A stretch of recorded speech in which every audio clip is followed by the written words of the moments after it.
Bonne année! J'aime beaucoup en début d'année cette sensation que quelque chose de nouveau est en train de commencer. On peut encore jeter un dernier regard sur l'année qui vient de s'écouler, et puis on peut tourner la page. On peut laisser 2016 derrière soi, on peut la laisser être du passé.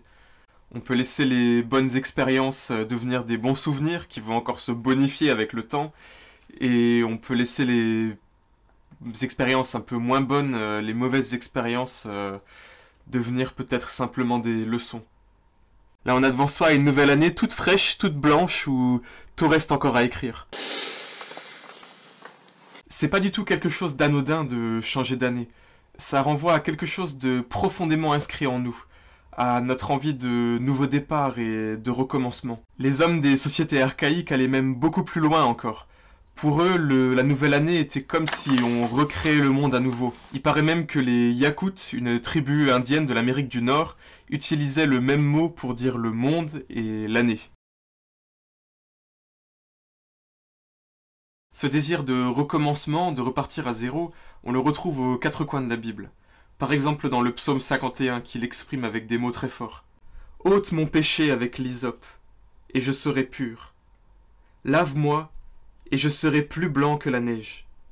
Crée pour moi un cœur pur, Dieu. Enracine en moi un esprit tout neuf. » Alors certains, dans l'enthousiasme de découvrir cette nouvelle page blanche, ce nouveau départ qui est devenu possible, ils vont écrire tout un tas de résolutions. Il y en a même qui abusent carrément.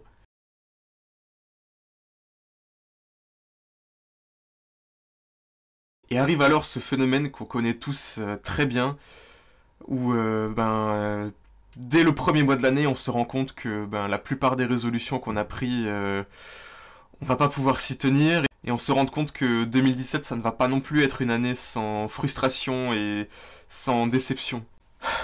La Bible parle aussi à de nombreuses reprises de ces déceptions-là, quand on se fixe un cap et qu'on se rend compte après qu'on n'arrivera pas à le tenir. Là où c'est peut-être le plus fort, c'est dans l'histoire de l'apôtre Pierre.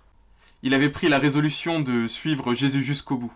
Il dit à Jésus, même si je dois mourir avec toi, non, je ne te renierai pas. Finalement, il se retrouve à renier Jésus par 3 fois pour sauver sa peau. Et le chant d'un coq vient le lui rappeler amèrement.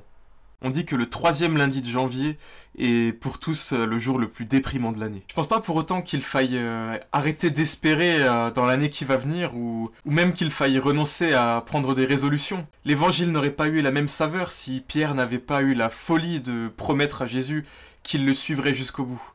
Pour éviter le blues de janvier, le mieux serait d'aborder 2017 avec beaucoup d'espérance, mais en renonçant à l'illusion que cette année se fera sans frustration, sans déception et sans difficulté. En gros, accueillir l'année 2017 à bras ouverts.